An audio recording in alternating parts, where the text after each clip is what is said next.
नमस्ते तेरबे मोए मोए म सन्देश रियाल यो चाहिँ भावना खतिवटा यो इलामको उकालो जस्तै लाग्यो अरे भावनालाई चाहिँ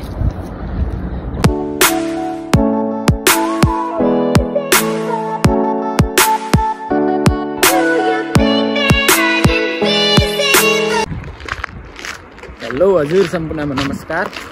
म सन्देश रियाल र यो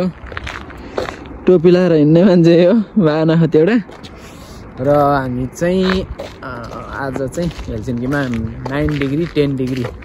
टेम्परेचर भएकोले गर्दा घुम्नलाई भन्दा निस्केको अनि हेलसिन्की गयो फर्स्टमा त्यहाँ त्यसपछि हिँड्दै कता गयो थाहै छैन रेलको यो वेकको छेउमा हिँडिरहेको छौँ हिँड्दा चाहिँ अब एउटा पार्क जस्तो देखेको थिएँ मैले त्यहाँ के कस्तो रहेछ घुम्नलाई हामी जाँदैछौँ र ठ्याक्कै ठाउँको नाम लोकेसन चाहिँ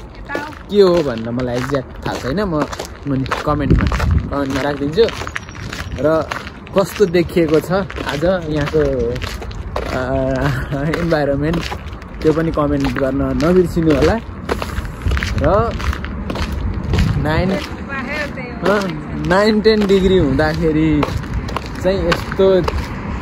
भनेको तातो छ घाम लागिरहेछ तर हावा लास्टै चलिरहेछ हातले केही थाहा पाएको छैन एकदम चिसो फिल भइरहेछ त्यस्तै छ भिडियो हेर्नु होला पुरा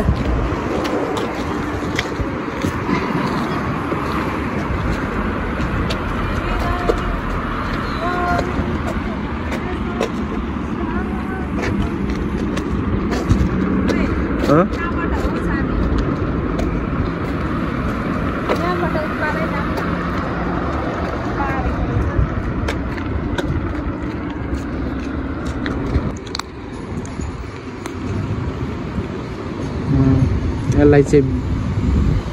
बिहार भनिन्छ चाहिँ लामो हुन्छ बिस्तारै कुदिरहेको छ यहाँ लास्ट स्टप आएर नत्र यो चाहिँ 220 kilometre per hour 240 kilometre per hour 280 kilometre per आवरसम्म कुद्छ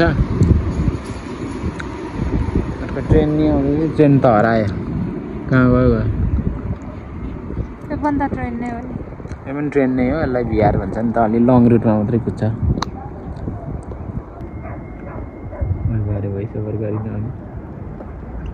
यो चाहिँ ट्रेन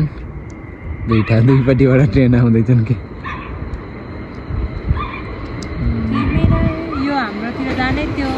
उता जाने एयरपोर्ट जाने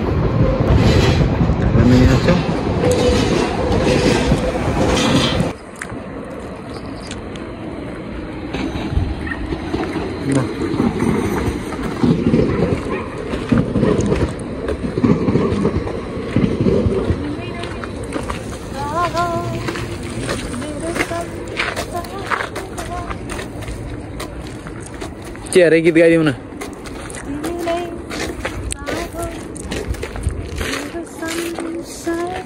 ल तपाईको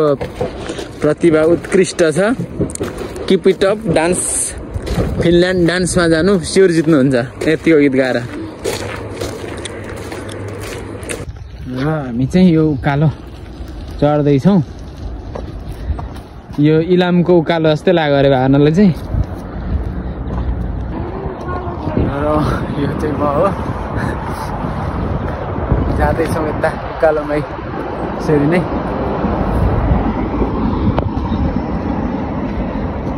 कस्तो अलैँचीहरू छैन रहेछ साइडमा फलेको उत्तिस जस्तै छ त यो त पात झरेर उयो सेम उत्तिस छैन त अनि यो उत्तिसै हो कि क्या भएन उत्तिस छ नि त सेम रुख चाहिँ होइन ल ठिक छ र यहाँ आइसकेपछि चाहिँ हामीले सगरमाथा देखिसकेको छौँ ए हेर्नु सगरमाथा होइन यो त कुम्भकर्ण जस्तो छ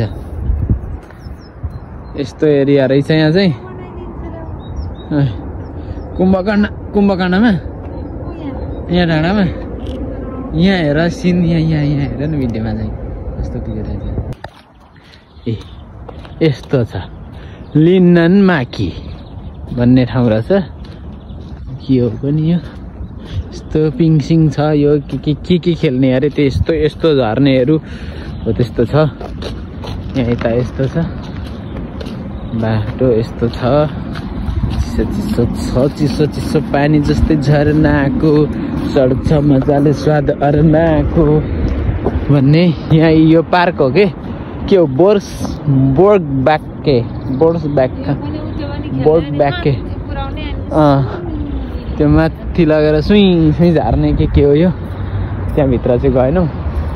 हामी यहाँ बाहिरबाट यस्तो हेरेर फेरि यता यस्तो छ यता यस्तो छ अब म गीत गाउँछु है नबोल्ने है ल साइलेन्ट यता उता नसाछरौँ त्यहाँदेखि के भन्छ गीतै आएन यता उता नसाछरौँ अनि खै के मै जिउ मरु नगीचमै जिउ मरु नमान लाज यस्तरी हामी फर्किसक्यौँ अन द वे टु हेलसिन्की फेरि ओन्नी बस आयो यो चाहिँ माथितिर गाउँतिर जान्छ यो यस्तो खालको बस चाहिँ ओन्नी बस रञ्जन प्याकुरेल यस्तै बसमा जान्छ ओन्नी बस अनि यहाँ जाने ट्याक्क यहाँ रेड लाइट बलिरहेछ सो गएर ट्याक्क थिचिदिने येल्लो हो अब यहाँनिर ग्रिन लाइट बल्छ अनि धुलो उडिरहेछ नि त पानी परेको छैन त्यही भएर हो अब हामी यस्तै ट्राममा हेलसिन्की जाँदैछौँ फेरि र फाइनल्ली हामी चाहिँ फर्किसकेको छौँ हेलसिन्कीबाट एउटाले मलाई यहाँ बाटामा भक्कुर्दै ल्याएर यहाँ रिसाएर आफै ठुस्केर बसेको चाहिँ म ठुसिँदै ठुसिँदैन कहिले पनि अनुहार हेर्न सक्नुहुने चाहिँ कस्तो छ गम्भीर परेको कुकुरको त्यो छाउरा हुन्छ नि त्यस्तै छ अब यो बाह्रमा हेर्छ ट्रेनमा चढिसक्यौँ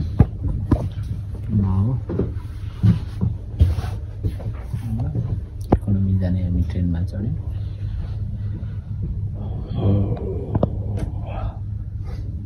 केही भन्नु छ लास्टमा 2 शब्द केही पनि भन्नु छैन भोक लागेको छ भन्नु छ भोक लागेको छ गलिएको छ